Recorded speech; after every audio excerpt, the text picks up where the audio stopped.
yéen a ngi seetaan seen télévision Touba Vision kon nag abonné leen te activé cloche bi ngir mën a jot suñuy vidéo saa yu ne. Touba Vision, la télévision qui suit l'enseignement de Khadimou Rassoul.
لي اليوم أقصدي بيمنه قائما تاليا بغير لوني لكسف إسراره لي عبداه وهدى سنة الأمين 310 metri quadrati da aggiungere a quella superficie proprio, perché lo vogliamo fare un centro culturale molto dinamico, aperto a tutti i cittadini. L'abbiamo ristrutturato con il 110% anche,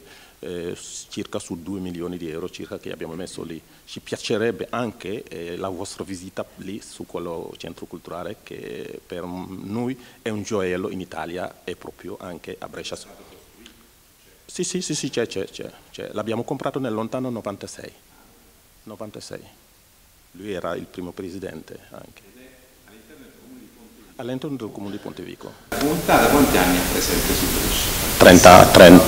30 anni, più di 30 anni. Particolare? Sì, l'84. Con il villaggio prealpino all'inizio. E avete anche acquisito la cittadinanza italiana? Sì, sono tutti cittadini, sì. E questa è la terza generazione, cioè la terza generazione sta arrivando anche, sì. Sì. Sëñ bi dañ ko doon expliquer maanaam dafa ñu laaj parce que moom mi ngi doog a ñëw mu doon laaj lan mooy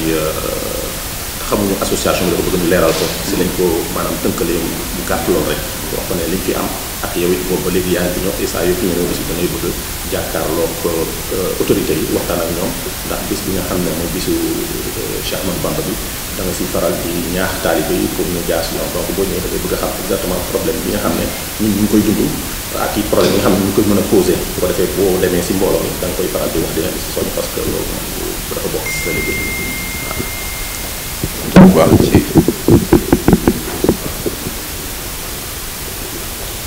comme ni nga ko waxee rek li ñu indi mooy ni ñu daan waxtaan ak loolu moom bi yoon nag liñ ci boole rek mooy remercier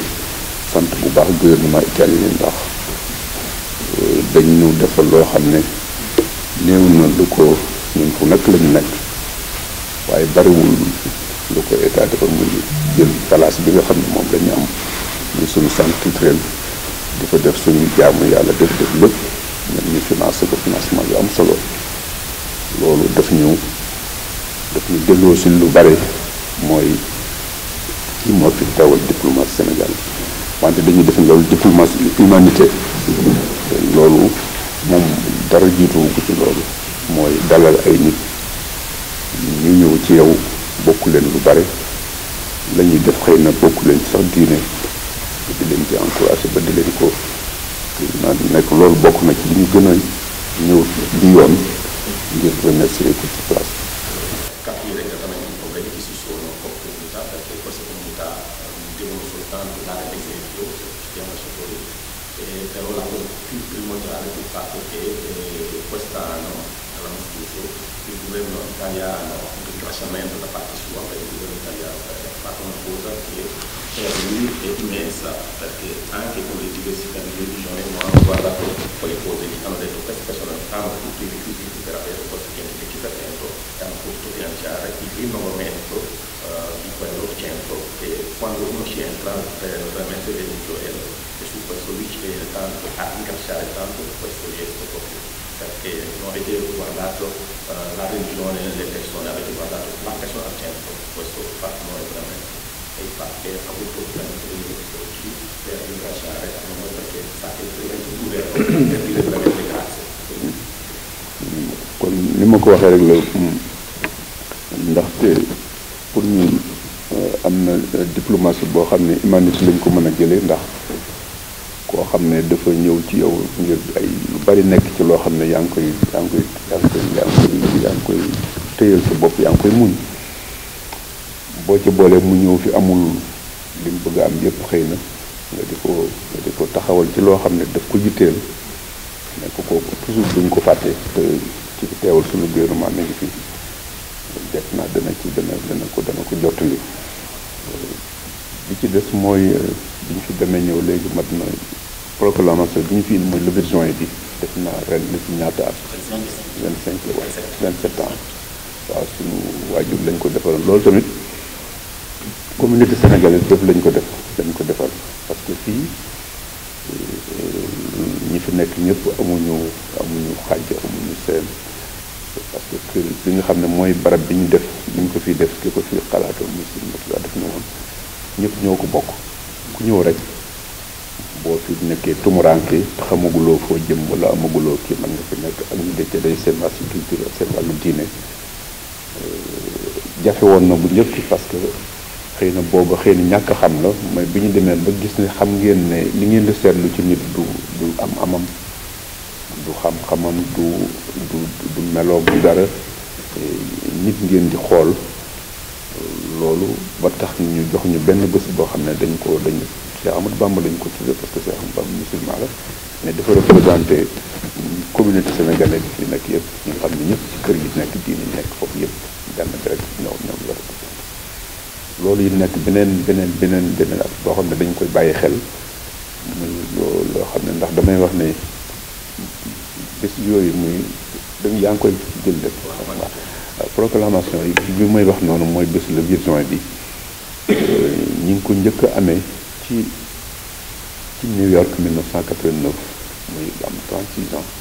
état New York moom lañ njëkk jël ñu di ko wax Bamba Day at bu jot ñu ngi koy def foofu ci Nations Unies la ñuy defee ci grand salle yi la ñuy defee conférence yu mag fii rek ginnaaw loolu Europe fii rek lu ma sa am waaw ginnaaw États-Unis ak fii rek la ko ma sa am Europe yëpp loolu nekkati beneen loo xam ne dañ ko bàyyi xel ndax toujours dañuy jàpp ne diine du xuloo du xeex du loo xam ne dafay nekk ay conférence ak dem ak diggante du loolu moo ko tax a jóg li ko tax a jóg mooy defar nit ak boole leen bu ko defee nag ñun bu ñu gisee ñu xam loolu te Italie xam nañ ci dara te mën nga àbbali si war na mu ñaari woon professeur ak sponsor te li ñuy wax daane yëpp mooy li nga xam ne mooy nit kon nag dañuy ñëw bi loolu moo ko indi moo tax bu ma ñëwee damay dem ci dëkk yu bari am na beneen boo xam ne bu mel ni la ci tontu yow muy réuni waaye teewul ñu dem ci communauté yëpp ni ko Moustapha waxee tamit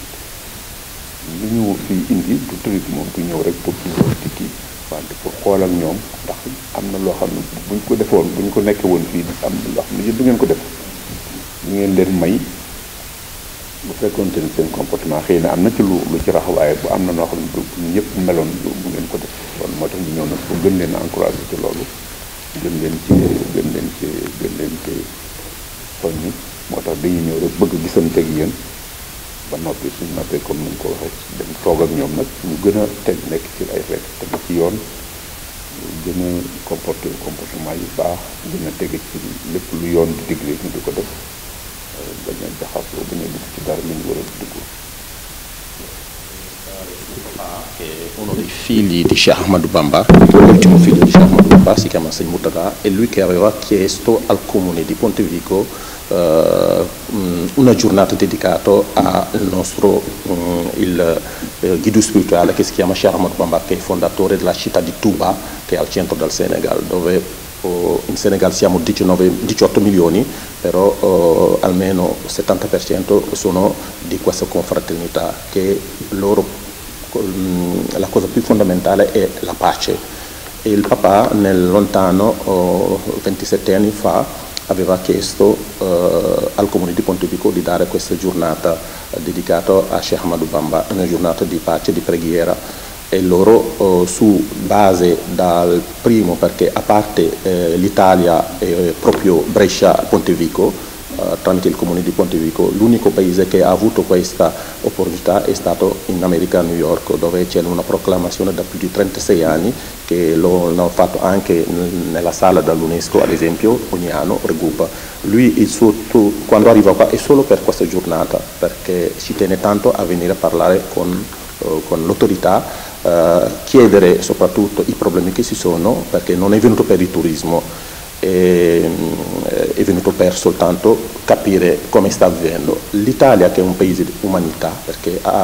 questo lo sa, perché è stato anche ricevuto da parte dal Papa Francesco,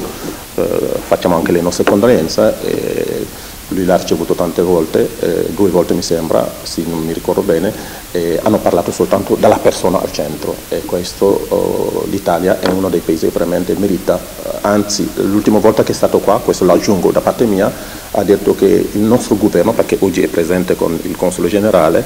deve cercare di lavorare più con l'Italia, perché quello che ci ha dato l'Italia nessun altro paese non ce l'ha dato, questo lo riconosciamo veramente, perché l'umanismo c'è in Italia. In sintesi è quello che ha detto, ho cercato di concentrare perché sa che il tempo vi manca, è un onore e veramente grazie di aver ricevuto questa comunità attraverso, e adesso quello che sta aspettando da voi è di sapere esattamente i problemi che la comunità può portare, perché noi non siamo gente di pace, vogliamo soltanto vivere insieme e cercare di crescere insieme. Dama ko tënkal mu kii mu bañ jël temps bari ñu koy ñaaral comme ne ci day soog a ñëw dafa may ko bu baax xam ne ñu danañu parce que danañu def fexe ba lépp loo xam ne day yàq yoon wala def ko lu def ñu mën a danañ ko sàmmante lépp lu baax mën a nekk ko jàmm nga xam ne yëpp defal nañ ko communauté bi dañuy déglu la. A parte questo, sicuramente qualcosa che non ho aggiunto è che lui gira quasi tutta l'Italia adesso, c'è anche un'altra giornata a Rimini, e visto che è la prima volta che ho incontrato, che lei è appena arrivato a Brescia, vi fa tutti gli auguri che questa tappa di Brescia sia una crescita, sia personale, sia familiare, in crescita in tutto. E come l'ho detto e ribadito prima, chiede ancora di vedere, di sapere esattamente che problemi noi abbiamo, cosa possiamo fare per migliorare la nostra convivenza.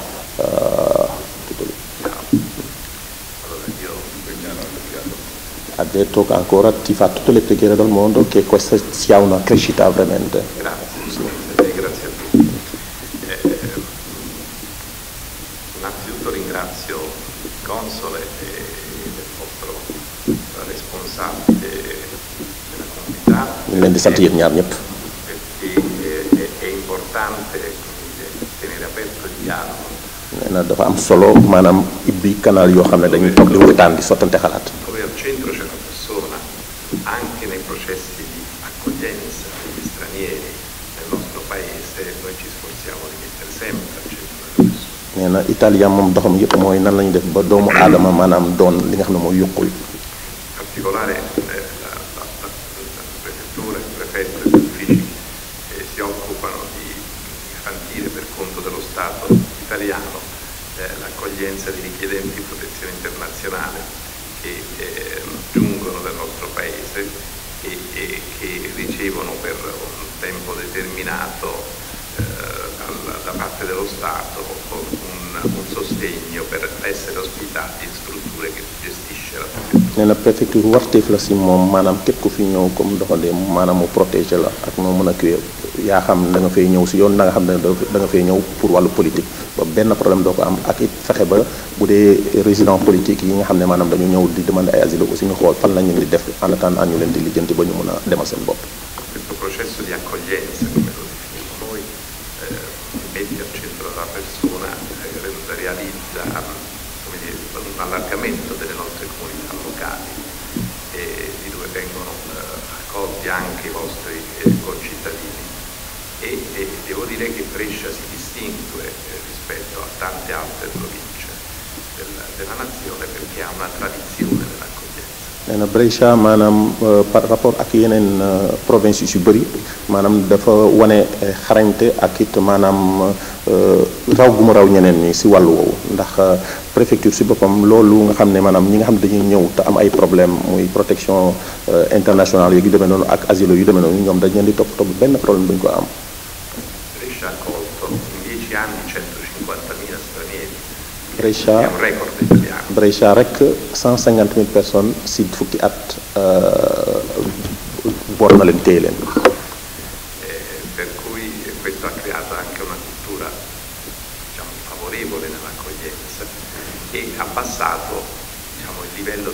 criticità nell'accoglienza. loolu aussi préfecture di def tax na ba nit ñi accepté ko ndax comme moom mooy préfecture mu représenté gouvernement bi fii maanaam tax na ba nit ñi accepté loolu aussi ba nga xam ne maanaam benn problème amul si diggante nit ñi maanaam bokk na si seen culture fi mu ne nii ñoom mooy nit ñëw am na lu mu soxla ñu téye ko xool fu ñu koy teg fu ñu koy jaaral. È un lavoro che facciamo anche con la Chiesa locale. nee na dañ koy def aussi ak église bi dañuy ànd ak moom ndax église bi daf leen di jàppale si nit ñooñu nga xam ne dañu fiy agsi te amay problème nan la ñuy def ba dëkkal leen. Ma anche con i comuni della provincia, lì dove ci sono le nostre strutture che ospitano gli stranieri richiedenti protezione internazionale. ak commune yu bëri yoo xam ne aussi ñu ngi si biir dëkk bi yoo xam ne am nañ fa ñoom ay barab yoo xam ne pour loolu ko tax a jóg pour ñi nga xam ne ñëw nañu fi amuñu fenn fu ñu dëkk ak fu ñu kii. Per cui non abbiamo come dire, grandi problematiche nell'accoglienza sul territorio. Bisogna comunque, considerando quello che si diceva, lasciando la persona al centro, migliorarla. Ci sono dei margini per migliorare l'accoglienza, per fare di più e meglio rispetto al passato. nee na problème bu rëy wax dëgg yàlla amuñu ko xanaa kay dañuy xool nan lañ koy gën a rafetale gën ko taaral ba jox doomu aadama dëgg-dëgg yu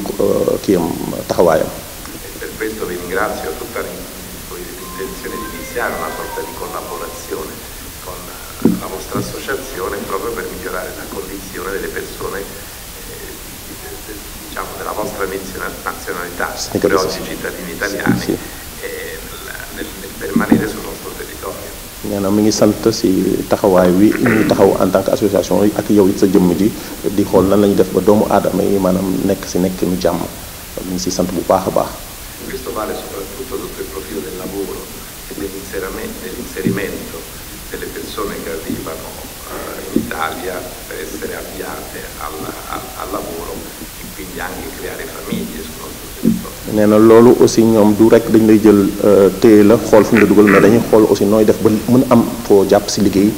ba mën a fexe ba indi sa njaboot. Noi abbiamo delle comunità, adesso non so se anche senegalesi, come dire, più avanti dal punto di vista dell'accoglienza e dell'avviamento al lavoro. Per esempio c'è il comune di Gambara. Gambara, sì. Non so se ci sono anche Ci sono. Ecco, lì dove è stato più fortemente affrontato questo aspetto dell'avviamento al lavoro,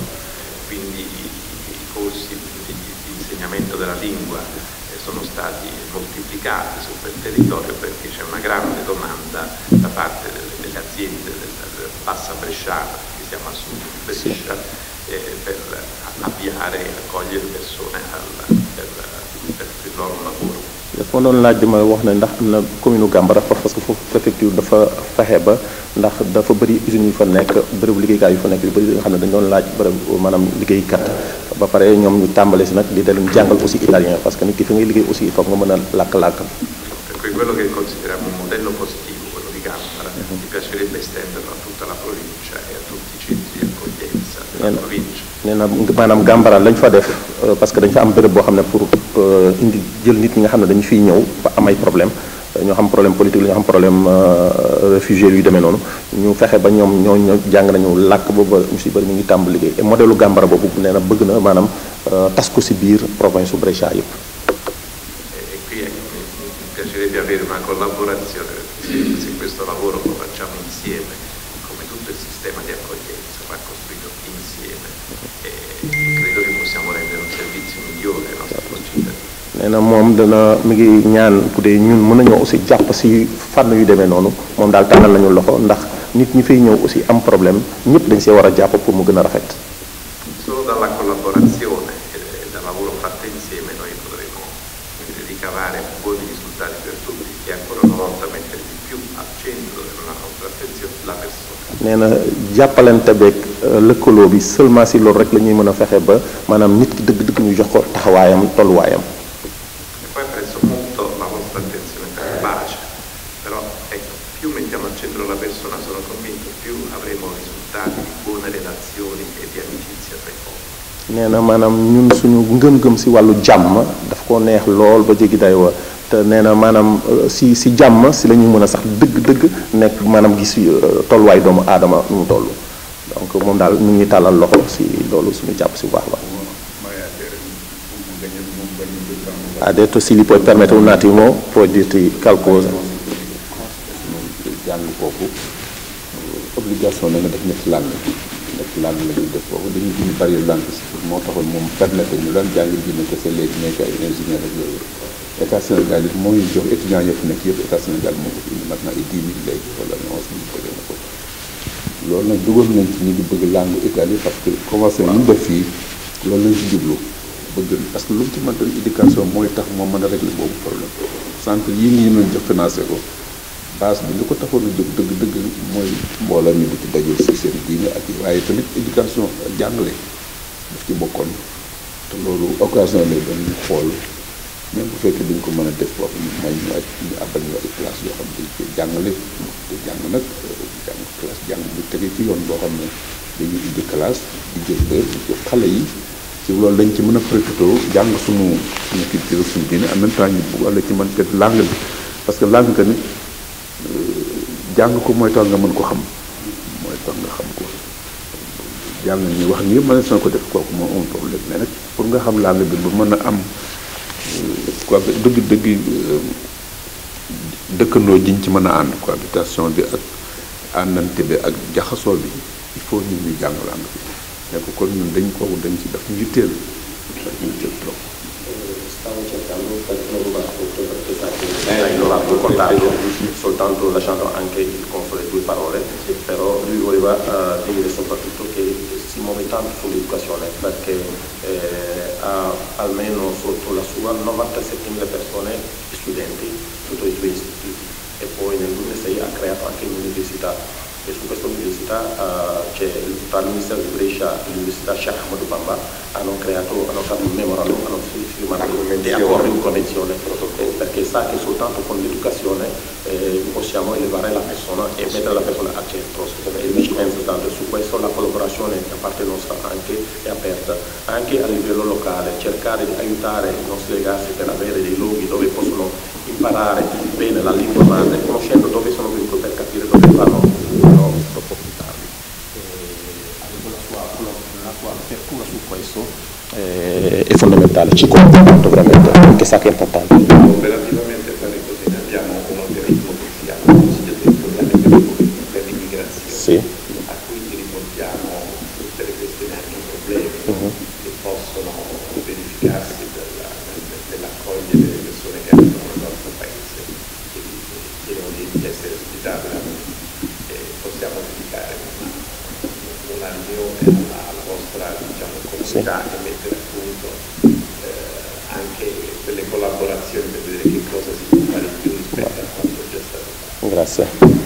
nee na si loolu li muy def mooy day parce que fii dafa am benn table sur l'immigration dana def benn yoon boo xam ne uniquement loolu la ñu bëgg discuter muy proposition yi nga def nii de telle sorte que dana inviter l'association pour ñu kii detto dato grazie mille grazie facciamo parlare sì. No, ma puoi parlare italiano perché sei qua un bel po'.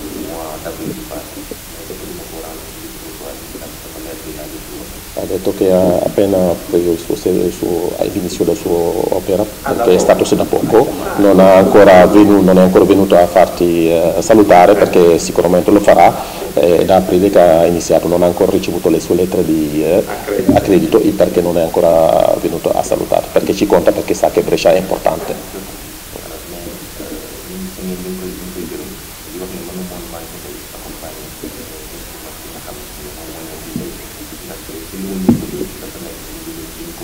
Ha detto che non poteva mancare di essere presente oggi qua insieme con Signor Mbacke, che è una persona molto importante per tutta la comunità, per tutto il Senegal e sa quello che sta facendo e perché oggi ha tenuto a essere presente senza venire la prima volta a salutare. Ha detto che a breve prenderà l'appuntamento per venire a salutare ufficialmente. Vediamo come organizzare. Nee na comme ça moom mu xool nu muy def ba li sëriñ bi wax ñu jëm si.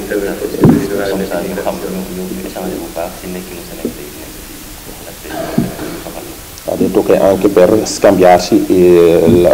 cioè come vivono i senegalesi qua a Brescia per capire i problematici, le cose belle che si possono migliorare e tutto quanto. Io nel frattempo mi informo dove, in quali comuni sono presenti. Ok. Perché lei si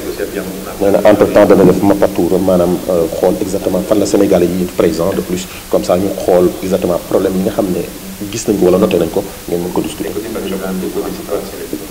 nee na comme ça ñu def benn kii bu pratique quoi. ha detto grazie mille. Ha detto che anche per la cooperazione che c'è tra i due paesi, tra l'Italia e il Senegal. Grazie mille. Auguri a voi per la festa. Grazie mille.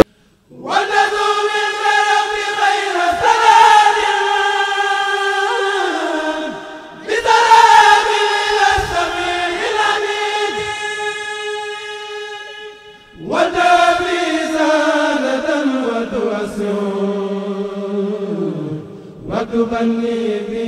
من أهل اليمين وتعزني من الأسى والبلايا وترني العدا وخل المعون واكفني جملة العدا وتعزني بك من إبليس الرجيم اللعين وتنور قلبي بفضل والإسراء رب صدري بفيض ما yéen a ngi seetaan seen télévision Touba Vision kon nag abonné leen te activé cloche bi ngir mën a jot suñuy vidéo saa yu ne Touba Vision la télévision qui suit l'enseignement de Khadimou Rassoul